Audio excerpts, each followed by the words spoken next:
So thank you so much, Robyn-Lee, for coming onto my podcast. Could you explain yourself of who you are and what you do to the audience? It's such a pleasure, Pooja.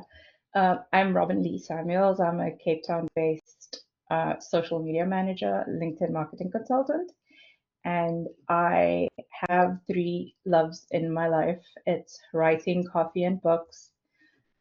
And I kind of have been able to fuse all of those into a career for myself. Minus the books, though. I don't really get to work much with those, but there's so many lessons that we can learn from all the things that we're passionate about, and I'm just like lucky to have a job that is like playing every day. I would say, like, out of all the platforms, I would say LinkedIn is probably one of my favorite platforms for what I do. If you are in a creative field, it may seem a little bit random for LinkedIn to be your number one platform as it for me, but I just find it so easy to have conversations with people on LinkedIn, and it's a lot easier to interact and connect with people. So I was just curious, like, um, how do you how did you begin your LinkedIn journey? And why did you focus on LinkedIn instead of other platforms? I actually started off on Instagram, and I was writing posts. My account grew really quickly. That's back in the day when you didn't get spammed for like doing having potty behavior, or when you didn't get cancelled for like doing potty behavior. But my account grew really quickly to like 1,000 followers from almost nothing. And then I got like a bunch of leads in within probably like a month of starting my LinkedIn journey. Not my LinkedIn journey, my Instagram journey. And it just kind of stalled after that. Like I kept creating content. Was, I don't know, I was creating content. It took me like a really long time to go from 1,000 to like the next space. And all the leads I was getting at that time were people who wanted my services but either weren't willing to pay for it, or they weren't willing to pay my prices. And it kind of really broke me because I was feeling super insecure, and that crushing feeling when like that you are worth so much more, but like you start to wonder, is it me? Is it that I'm not good enough? Am I doing something wrong? And then you see other people like going from 0 to 6 figures in like a week or whatever. And it's hard not to compare yourself. And at the same time, I was, for some reason, I can't remember why, I was posting the same content on LinkedIn. And I found Rachel Peterson had this, it was an email course where you could, it's like, make your first $1,000 in 7 days or something like that. It was like one of those things. But her thing, this email course was, it was discounted at $1. And I remember this one day, I was just kind of at the end of my rope because I was doing like a keep the lights on job. I was teaching English online, and I don't know, I was just tired of doing that because like sure, I was working on my craft, I was learning to create carousels, I was like listening to the Futures podcasts 24/7. Whenever I wasn't teaching, I was listening to Christo and Matthew and Sina talk about all the things that they talk about. But like there was no forward motion happening in terms of like having people pay me for my services. And then I just figured, you know what's a dollar? So I signed up for this email thing. I did it, and it was focused on LinkedIn. So it was all about like going through your ideal client avatar and all that stuff. So because I already had years of content on Instagram, well, 1 year of content on Instagram, I just repurposed all of that stuff over onto LinkedIn. And by then my carousel, like my Canvas skills, had had improved a lot, and people were looking at my Instagram feed saying, whatever it is that you're doing, I want that. I want you to do it for me. But obviously, they weren't the right clients. And so I did Rachel's challenge, and within a couple of days, I don't know how many days, I got a person who offered me business coaching for 6 weeks for free.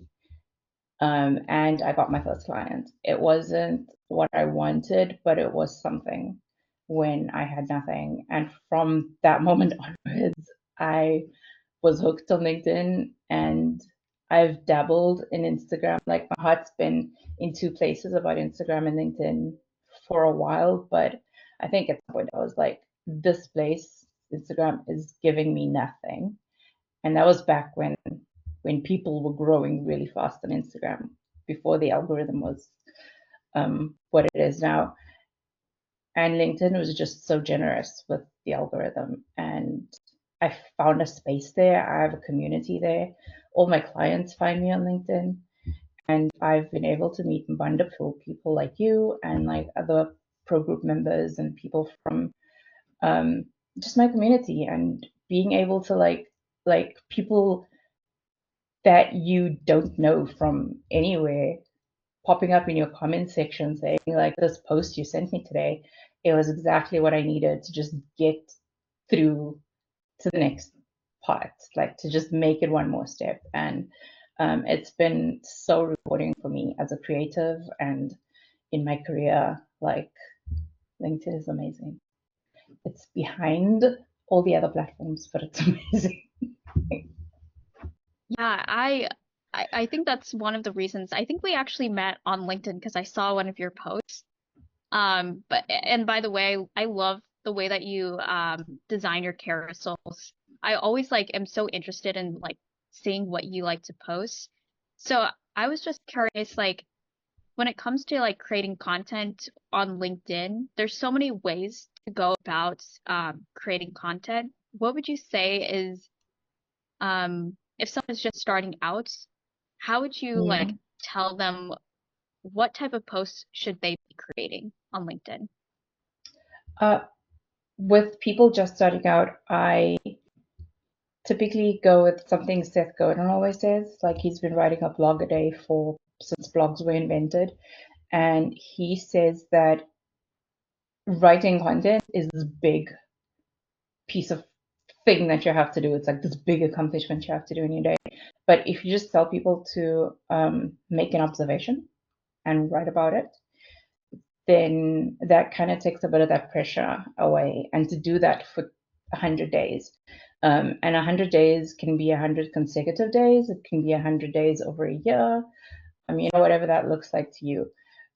So that's something I would say to people who are afraid of posting. And there's actually someone who popped up on my timeline today, actually.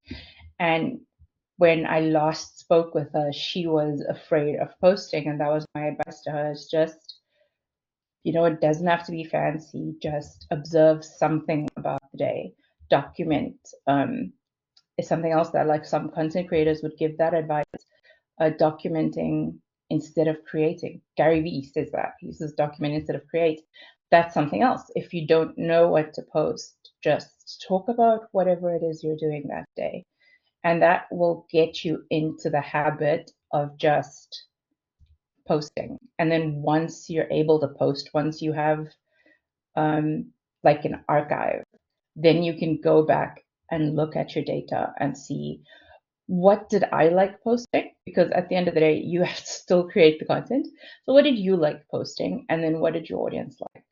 Um, yeah, I was going through some analytics recently and saw that carousels for one of my clients is not doing very well, but images, like just single quotes, like, they do amazing for her.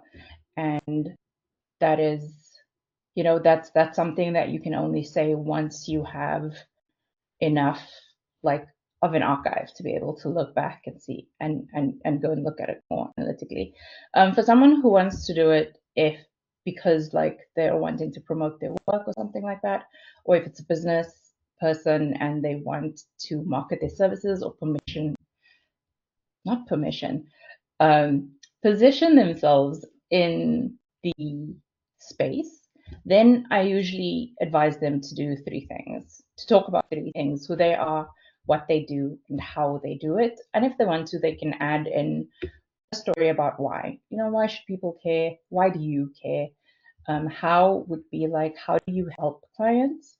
But also how you do what you do, the behind the scenes things. And that comes like when you are, that comes with a lot of self awareness. When you're going through what you're doing, especially if you are an expert and you've been doing something for a very long time, it's easy to forget the little things that you do that someone else doesn't do, that someone else who isn't in like your space or isn't you, they wouldn't know that. So like your secret sauce, your little step by step thing, and it seems stupid and it seems silly because you've been doing the same thing over and over and it's not a big deal to you, but to someone else that's like a game changing thing. So that's what I say. And then who you are is obviously just, you can talk about any aspect of your identity as an author, as a business person, as whatever you want to label yourself publicly. Um, just talk about that, and that would be the advice I would give to those two groups of people. Yeah, so I was just curious because I remember you said an archive, and that reminded me of the book. Have you read the book Steal Like an Artist by Yes, I Austin love that book. Kleon? Yeah, so he referred it as like a morph file. Just like all of like just like getting inspiration on before Mm, kind of building out like a research paper. So like you don't just start from scratch, you get the research and like you build upon a whole bunch of content before you start posting or creating anything as well. So I was just curious, like, because you gave like a strategic plan of what you should be posting, how do you know the difference, or what would you tell someone if they're trying to balance between like educational content or personal content? How would you like mix the two to make sure that they're not overly promotional or they're mm, um people don't just follow them based on like um just like a day in a life type of post and not realize what they offer as a mm. service. That is such a good question. And there's someone I follow called Ilya. I can't remember his surname, but he does this thing where he maps these different themes to a day of the week. So on Mondays, if his post pops up on my feed, it's going to be a pause, it's going to be a video about nature. And later on in the week, it'll be like he serves things, whatever he does. So I think that is a way to want to organize your post so that you don't have to think about it too much. So if, let's say, you post 3 times a week and Monday, Wednesday, Friday, and you decide that Monday is going to be your day in the life, whatever kind of like non-promotional fun thing you want to do. Um, that can be that day. And then if Wednesdays are like your educational day, then on Wednesdays you create your educational pieces of content. So then you know 4 pieces in this month have to be educational content. And it's easier to think about, oh, I need to do like 4 things or I'm teaching someone something. That's easier to think about 4 things you can teach your audience rather than filling up an entire, like thinking about the big picture calendar thing. And then on Fridays, you can promote and do like hard sell maybe, or switch it up, whichever feels comfortable for you. And again, with social media, there's a lot of testing that you can do because let's say no one clicks through your things when you're promoting them on a Friday, but if you promote things on a Tuesday or Thursday, then you get all the click throughs and you get all the messages. So just like playing with that as well. And those are things that you can only do once you start posting and once you have enough consistent kind of time to look back on and say, okay, I can do something now. Yeah, so I was curious, like, when it comes to creating posts that like your audience resonates with, do you have like, I think specifically for LinkedIn, it can be really hard to track analytics or understand how analytics is set up on this on LinkedIn. Mm. I was just curious, like for someone who wants to get to improve the posts that they have, what are the different metrics they should be looking at to further understand what post is performing well versus what is not? There's impressions is one of them. So that's like just how many people actually saw this thing. And then there would be comments is another one. LinkedIn really likes comments because it's a platform that's all about creating conversations, and that's what they want to do. That's how they want to like differentiate themselves from other platforms. They're there for people to have conversations, and that way, whether you're an employee or like a business person or corporate company, you can partake in a conversation. So I think comments is a big way can that you need to track. And also comments give you insight into the thoughts. What is it that people actually took from this? What is it that they liked about this? Uh, or what is it that they didn't like, depending on the kind of comments that you get. So yeah, like earlier I mentioned having that person saying, "Oh my goodness, this is so inspirational." That's good, but you can also have the person who's like pointing out your spelling mistakes or telling you like the opposite point. Like someone could, if you're sharing some tools, someone could add some more tools, or they can find out why something doesn't work. For example, like why someone really doesn't like HubSpot or Zoom or whatever. Like they can share that opinion, and it's part of the conversation, and also it gives you insight into the kinds of people who are following you and interacting with you. Most of your audience is not going to comment. Like they are the silent lurkers, but statistically, and I'll send you the stats so you can like put it in your. I'll send you like the link to the study so you can put it in your show notes. But this one company did a study and they found that the people who are most likely to buy something from you um, are those silent, it's the silent majority, the people who are just there reading and looking at your thing, not necessarily the ones commenting. So that, and look for words like insight. If you're trying to educate, look for words like insightful, informative, wow, that was so cool, I'm going to try this. So you look for those keywords that indicate you're going in the right direction. And also, like in terms of people talk about personal brand a lot. So if your personal brand is whatever words you have associated with your personal brand, if those pop up, if you're trying to be savvy and fun and forward thinking, then look for words that point in that direction. Whereas if you're, I don't know, this is just a sarcastic guy on LinkedIn, where his entire brand is all about being sarcastic. So if his comment section shows that he's being sarcastic, then it shows that he's um, in alignment with that. And with impressions, I think they are the easiest way to track your growth in a way. So you can always do something different to try and get more people to see your post. So whether it's like changing up like videos to photos to the type of text, how bold your text is, um, there are little things you can change up, changing up your hook if you don't use video, if you don't use any like graphics or anything.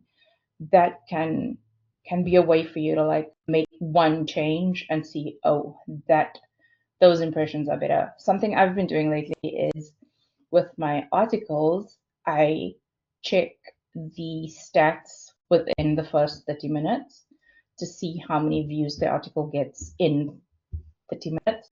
And then I compare it to like how much it does eventually. Um, so if something like reaches the baseline every time, it means I'm on track. If something doesn't reach that baseline, or if it goes above that baseline, then obviously I can make decisions on that. And I think content creation is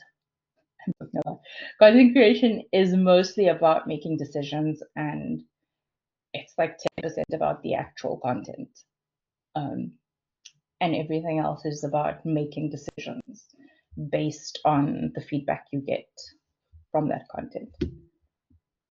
Yeah, I was because when I know a lot of people when they talk about impressions, it may come off very negative because I think a lot of people have this assumption that if you just create content, you'll get people to buy from you. But I think with anything, it takes time for people to buy. So it's kind of getting people to keep you on top of mind. And that's how content can help you with that as well. So I really liked how you said that impressions can help you gain feedback on like what type of post is working well versus what isn't. So I don't think a lot of people consider that um as as something that they could implement of like getting good feedback by creating good content so they can reiterate on how they market themselves or how people perceive them based on the content that they deliver. So I know that you talked about how you were creating LinkedIn newsletters, and I don't know if there's a lot of people who consistently create LinkedIn newsletters. So I was just curious, how do you how do you optimize your LinkedIn newsletter and how do you use it in your content strategy? My newsletter, I am very talkative, if anyone who's still listening may have noticed, but I have a lot of things to say. So writing long form content is kind of second nature to me, and newsletters were just really easy. There was a time when they weren't easily available, and I saw someone have it, and I really wanted one. And then when I got it, I started posting, and it outgrew my personal page. So right now, like my one of my newsletters is has like over 10K subscribers, and that's way more than like my personal account. So I use it whenever I want to. I use that because it has such a big audience. Whenever I want to promote anything, so things that I want to promote, I put there. But then I also realized that the more niche your newsletter is, the quicker it grows. And some of the ways that I you asked about how I optimize my newsletters. Firstly, it's I've noticed that posting weekly works better than posting like every day. There was a time when I posted every day because I don't know, I was testing out some things. And if you're trying to run a promotion, then I would do like an everyday kind of blog style, um, almost like a Vlogmas style thing. But having that as a short period where you're trying to grow your newsletter or you're trying to um, boost something new that you're doing. Because like having it show up, newsletters show up in people's inboxes just like a traditional newsletter. So they don't have to go onto LinkedIn to see it. And then that's the one thing I have in mind about it. So I changed how frequently I post depending on what I'm doing. I also treat it like a blog post. I write the normal heading, subheaders, making sure to make it skimmable, and using bullet lists. I have my audience in mind whenever I write it. Who is this person who's reading this letter? Who is it for? What questions will they have?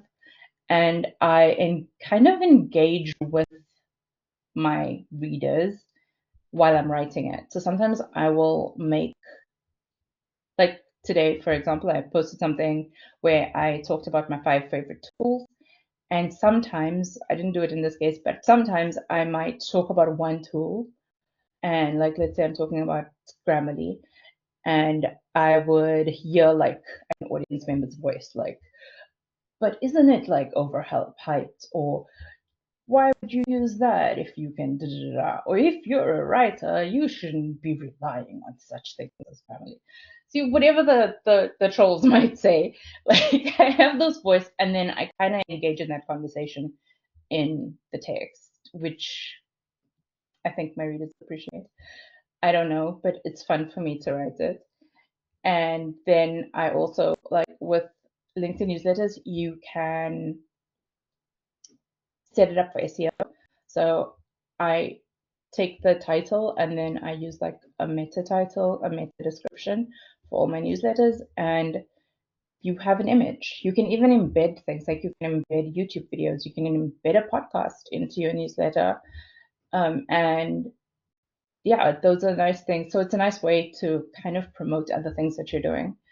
Um, and then the last thing is I treat so with LinkedIn, you write the newsletter and then you have to like add your little image. Then when you're posting it, you need to craft a caption for your post. So, and you have your title, then you have your image. So those like YouTube where you have like the thumbnail and your title, you can treat those as two different things. Because someone could read the title of the newsletter and they could be like, oh, that sounds interesting, click. Or someone could see something else on the thumbnail or the image, and they might think that's interesting. Then there's the caption, which then becomes a post, a link, like the way it would be if you linked someone else's newsletter. So I treat those things as two separate posts because some people are going to like my newsletter. That's for my readers, it's for my subscribers, it's for the people who's going to look at it in their email while they're doing whatever. It's not for the people on LinkedIn. The one with the caption, I try to summarize, sometimes depending on what mood I'm in, I try to summarize that so that whoever reads it can still get like a taste of the article, even if they don't want to read it. And I've seen with some posts where it would get really high impressions uh, because I don't know, it's either someone really likes the picture or they liked the caption or something like that. But that isn't always like there's there's often like a discrepancy between the number of article views that you get from newsletters and the actual impressions. So you might have like 9,000 impressions and 3,000 people read the actual article, but that's because those are two different audiences. And that's one of the ways that I think newsletters are so powerful. And it's one thing that I've seen really, or that I think has really helped me growing, growing newsletters. And like, yeah, they have really, those people really become like your super fans because you might not know them, but like they're at work and your email comes and they open it, they read it, they have a bit of laughs or they cry or whatever, and then they go about their day, but you're like there with them every week in their inbox. And I think that's very special. Yeah, I have been starting to use LinkedIn articles. What made me want to use it is I remember like a couple of months ago, I got a DM from someone and she was like a UX designer and she was asking me like, "Hey, like I know you do book, like I saw a LinkedIn article that you did, and do you have any recommendations of like market research for like romance authors?" And that LinkedIn article that she saw was like probably like last year. I wrote that last year. And when you talked about how you were able to optimize it, I guess I realized I was like, oh, like usually like social media posts, they don't last that long, or I Yeah, feel like the perception they don't last to people.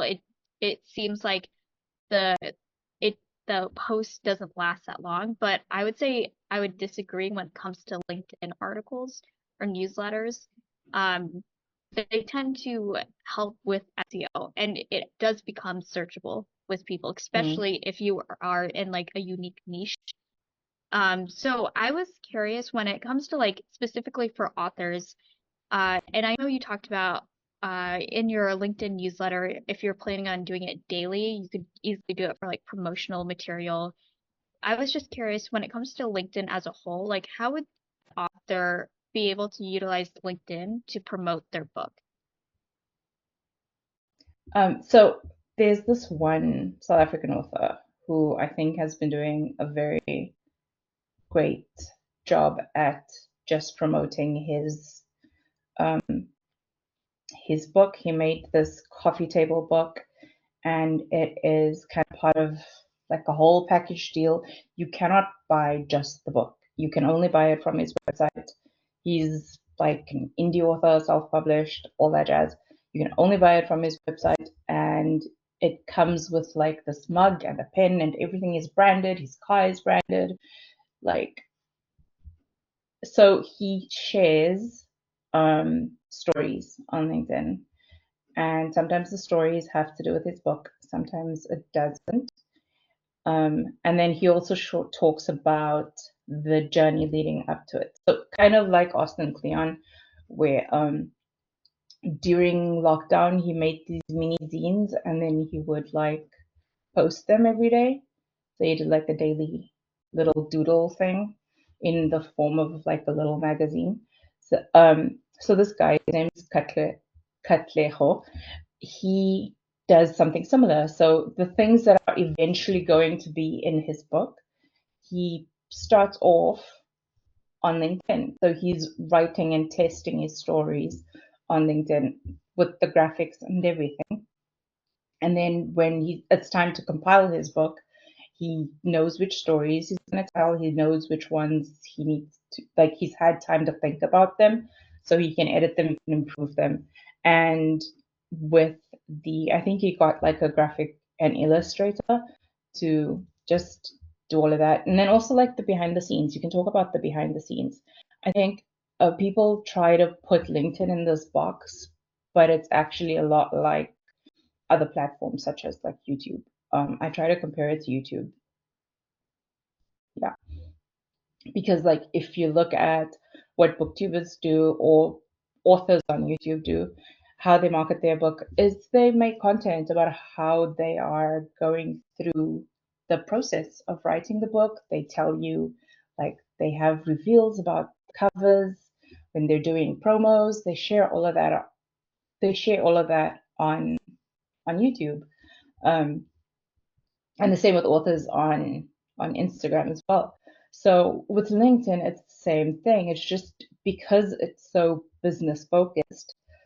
Um,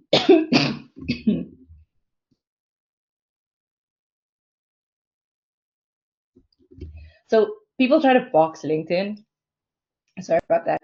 People try to box LinkedIn, but it is just like all the other platforms in that whatever you're doing on Instagram, whatever you're doing on YouTube, you can do that on LinkedIn to promote your book. You don't need to repackage it. And because everything else is so cookie cutter formula, you're going to stand out because you're doing something new. I was saying that to like a client of mine who she was working, I don't know, she does like lifestyle stuff and her Instagram is very lifestyle-y. I was like, oh my goodness, we can use all of your reels on LinkedIn because no one else is doing the TikTok reel kind of content on LinkedIn. And that's going to be fresh. So I think like try not to try not to box yourself. And if you are marketing your book in other spaces, test it out on LinkedIn. Exactly the same way. Whatever's worked for you on other platforms, test it out on LinkedIn and see if it works there. Yeah, I would say that's that's the type of advice that I talk with my authors as well. I I think it's really important that you don't really have to reinvent the wheel or anything like that. You can easily just put it onto another platform and see, like, just test it out, like you said, and make sure, like, what is performing well and what isn't, and just keep testing as you go on. Um, so I just wanted to just say like thank you so much. This is probably we're getting close to the end of the podcast, so I just wanted to thank you again for coming on to my podcast. Do you have any uh, closing words or any tips that you would give the audience if they are wanting to stay active or create content on LinkedIn? I would just say have fun and try not to think about it too much. Be the person on the playground, like whoever you were as a kid, like try and find that energy again. And a lot of people have tons of stuff that they've written and it's all stored up in a Google file somewhere collecting digital dust. Like it's time to dust that off and test it, send it out into the world. Seth Godin has this cool book called The Practice, where it's all about like practicing your craft has 3 stages. It's ideas, doing it, and then shipping it. So the just creating something every day, writing a book, having ideas, making videos, that's all good and dandy, but you're never going to really grow until you just have 5 seconds of bravery and just insane courage to send it out into the wild, wild LinkedIn jungle. Um, and yeah, once it's out there, do the next one. Just have another 5 seconds of bravery and do the next one.